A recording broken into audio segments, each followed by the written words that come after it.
กรา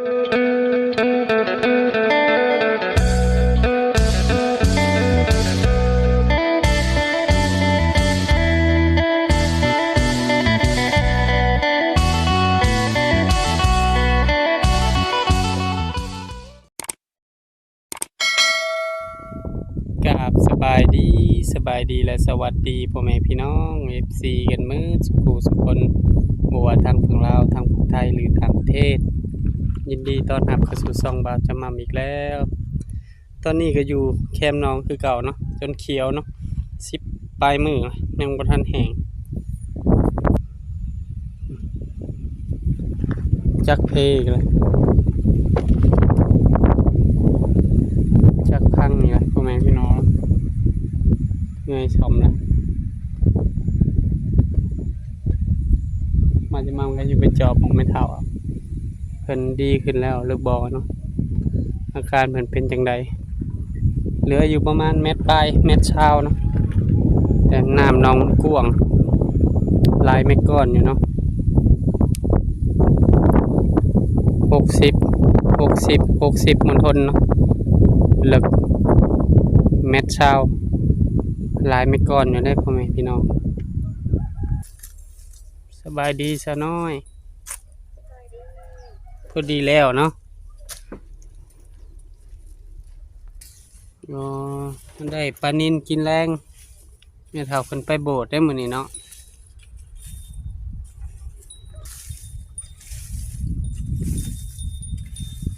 ได้บ่3132ทานจักประมาณนั้นก็ได้เช้าแล้วเช้าบ่ายแล้วเด้เอ่อทางจอบดอกได้อยู่ด้วย อ๋อน้อยดูดน้องก็จักกระเที่ยวแต่เพโอ้ยสิได้งมปลาอยู่บ่ซะหน่อย หมดหลายแหละ200เหรียญแหละ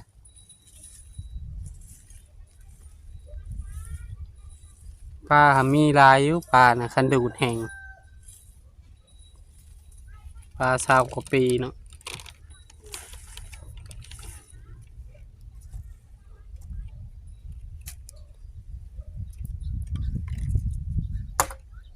เอาข้าวเปียกมาให้แม่เฒ่ากินแล้วบ่เจ้ากินแล้วบ่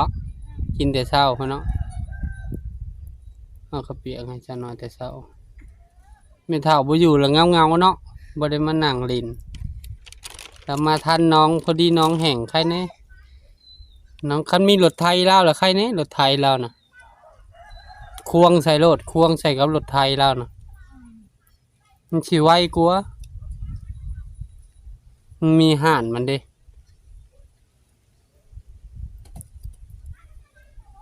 คมรถไถลงมันก็เข่งโลด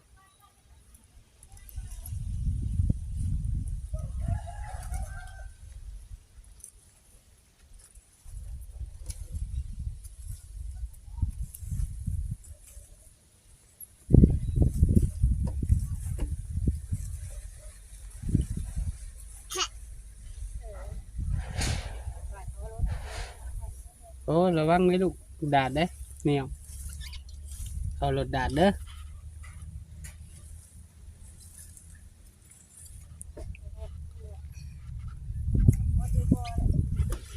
ได้ขี้เลื่อยมันแต่ไสไปเช้าไปหน้าบัตรมาเดี๋ยวนี้ไม่สิ โอ้ ไม่บัตรนี้บัตรปันกันคนละสอบ2 สอบเนาะจนเขียวเลยนี่โอ้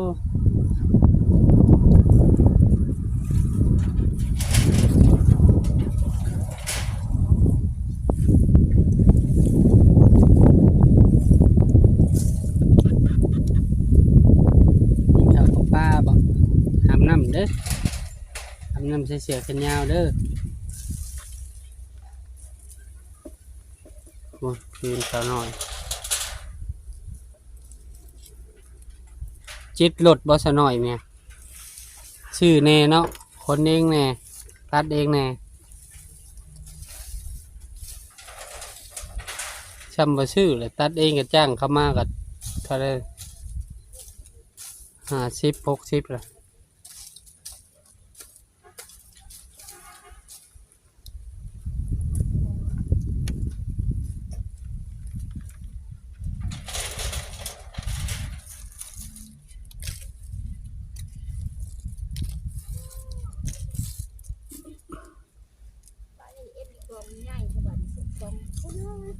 องมัน เออ ตัวง่ายก็กองใหญ่โพดแม่นบ่ถ้าซ้ำแบบ10ปลายสอบนี่นะ2-3รถนี่3รถแล้วก็ถมโลดเจ้าก็บ่เมื่อยเจ้าผู้เดียวมื้อนี้ยังบ่เห็นน่ะถ้าเช้าแก้วมาเนาะเพิ่นยังบ่ทันเลิกเวียกไปจักเพิ่นก็มาซอยคู่มื้อได้แม่นบ่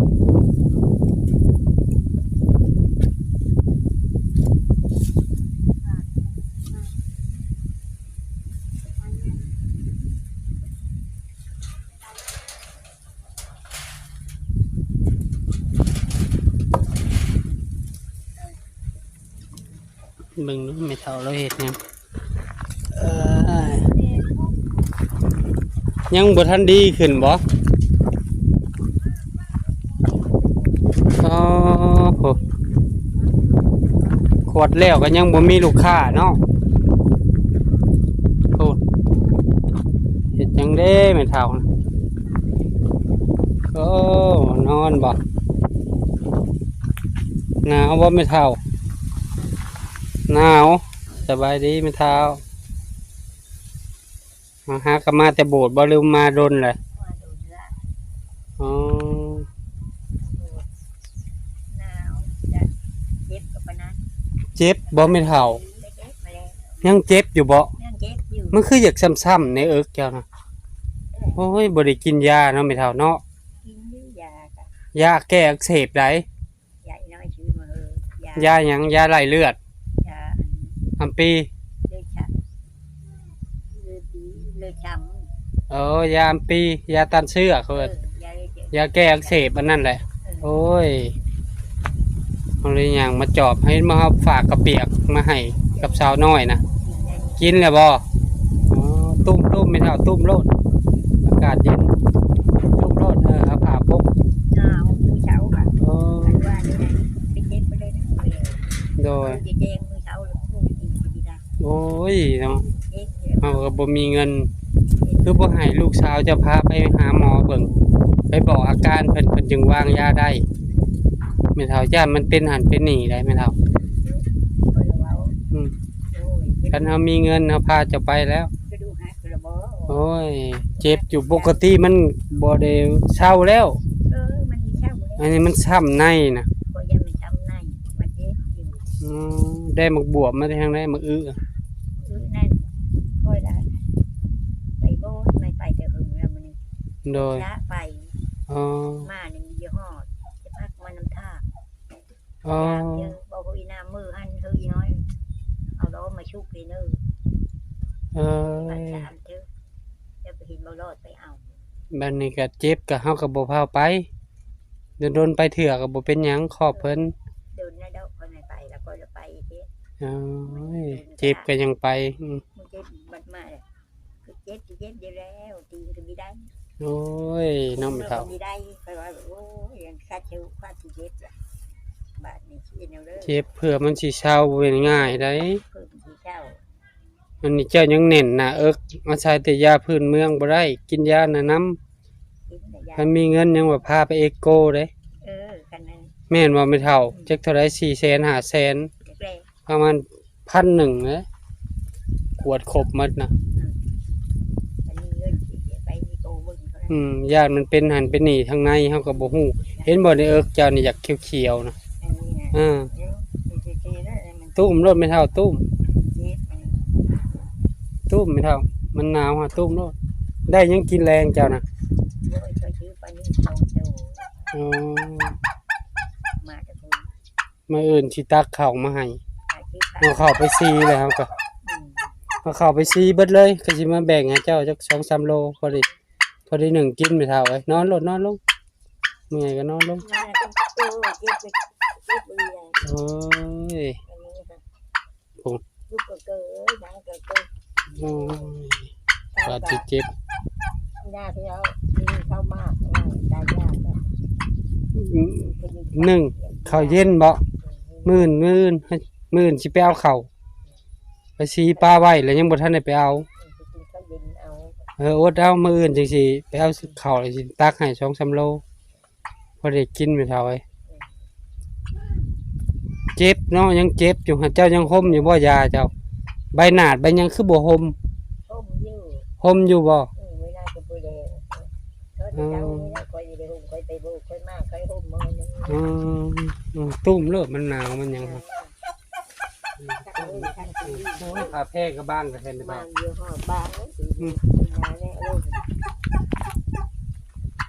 หาว่าอ้าวไม่เท่าไปทางใดเด้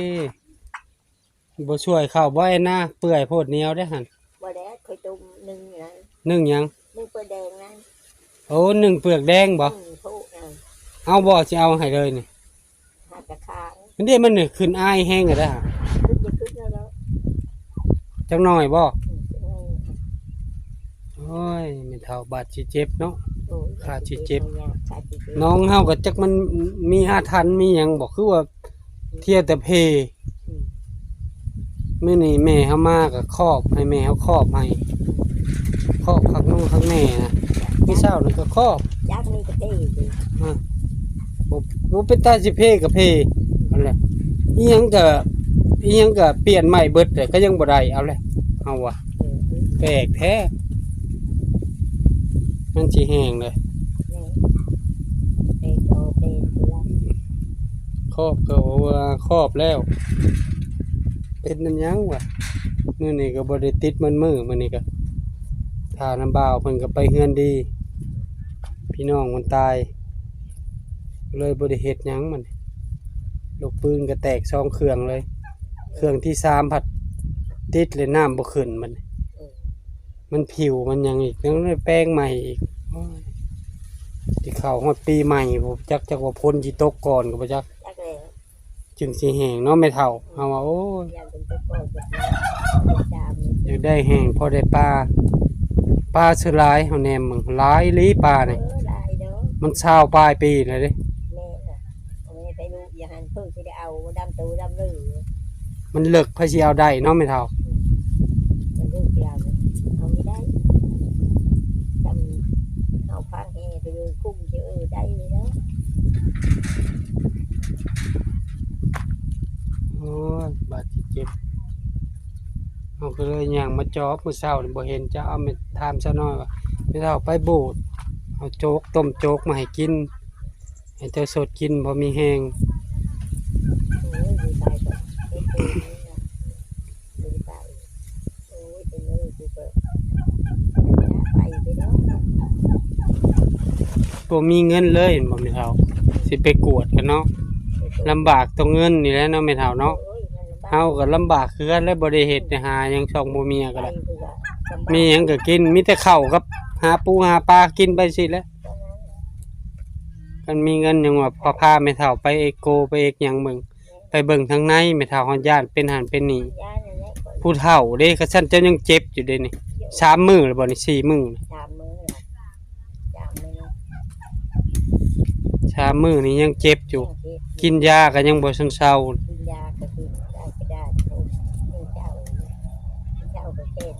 ห่วยผู้เฒ่านะ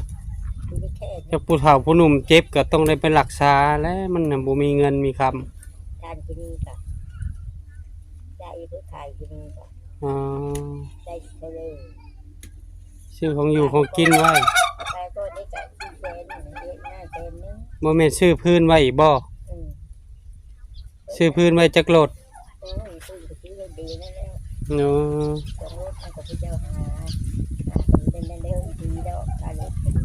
เนาะข้าวราตรีมาส่งอ๋อแกะมาส่งน่ะจักพันแม่เฒ่าบ่คันให้ฮะเท่าไหร่จักพันโอ้เกือบ100นึงอ่ะเด้พ่อแม่พี่น้องเที่ยวละ100เนาะซ้ำมาเที่ยวละ100นะค่าน้ำมันซ้ำว่าหาเองหาพื้นก็จ้างเขาแก่คือเก่าเจ้าบ่มีหยังได้มีแต่แนวเสียเผาก็จักได้จักบุกได้ก็บ่หลายพอได้กินบางเตาก็ลุกคันไม่แห้งคือวังกี้นี่พอได้อยู่แหนมเบิ่งหั่น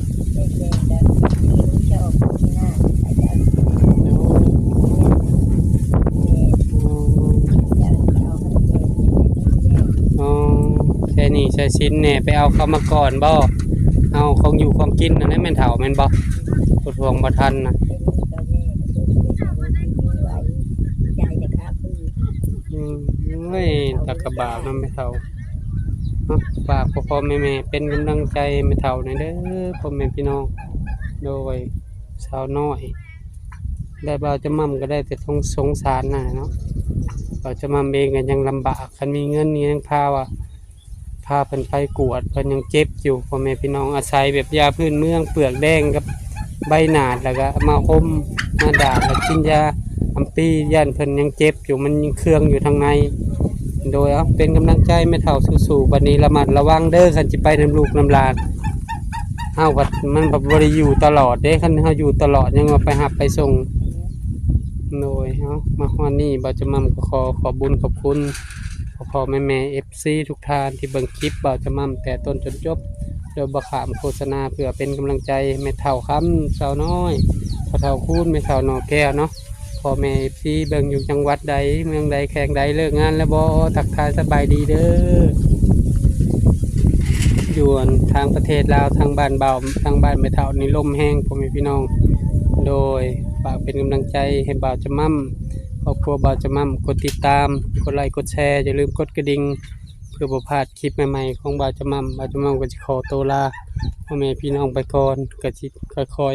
ๆมาจอบเบิ่งแม่เฒ่าเรื่อยๆแต่เพิ่นก็ยังบ่ทันไข้พ่อแม่พี่น้องอันนี้ก็บ่ได้เฮ็ดได้หาไปจังแม่เฒ่าเฮาก็ยังลำบากมีแต่ข้าวและมื้ออื่นเฮาสิเอาไปเอาข้าวอยู่โรงสีแล้วเอามาตักมาให้พอได้กิน3โลประมาณ3โลหมดแล้วก็ทยอยให้หั่นแหละเฮาก็บ่ได้หาหยังสองผัวเมียก็ช่วงนี้ก็ยังยากน้ำน้องว่าจะดูดปลาพอได้ขายพอได้ซื้อกินพอได้เติมเน็ตลงคลิปแต่ละมื้อแหละพ่อแม่พี่น้องบางมื้อเห็นบ่ช่วงนี้บ่าจะมั่มก็บ่ได้ค่อยลงเนื่องจากบ่มีเน็ตเนาะโดยสบายดีอยู่ดีมีแฮงเด้อแม่เฒ่าเด้อเช้าไวๆคันมันเจ็บแฮงเจ็บหยังแล้วบอกเด้อพอมีเงินมีคำเฮาก็ไปก่อนนะแม่เฒ่าเอ้ยเนาะให้ลูกเต้าลูกหลานเจ้าคนควรน้ำหลังเนาะโทรบอกลูกสาวเจ้าสมมุติว่าเจ็บแฮงเฮาสิมานอนอยู่นี่มันบ่เซาได้แม่เฒ่าบ่เซาได้มันต้องให้หมอเบิ่งเลยให้เขาไปเอ็กโกเบิ่งว่ามันเท่าไรราคาเท่าไรคือนักน้ำเงินตัวเดียวนี่แหละเนาะแม่เฒ่ายังคือจะมาตัวเดียวนี่แหละบัดสิไปก็ลำบากเนาะเอาไปก็นอนอยู่นี่เอาไปเอามาเนาะพ่อแม่ FC อยากสมทบทุนหรือว่าบ่ได้ว่าสิขอเนาะคือว่าสงสารเมตตาแม่เฒ่าอยากพาแม่เฒ่าไปหาหมอก็ติดต่อบ่าวจะมั่มได้บ่าวจะมั่มก็จะเป็นสะพานบุญให้เด้อพ่อแม่พี่น้องโดยอยู่ดีมีแห้งแม่เฒ่าเฮาก็ได้แต่สงสารได้แต่อีต้นในของอยู่ของกินก็มาแบ่งให้แม่เฒ่ากินคือเก่าแพงสำลูกสำแม่เฒ่าผู้หนึ่ง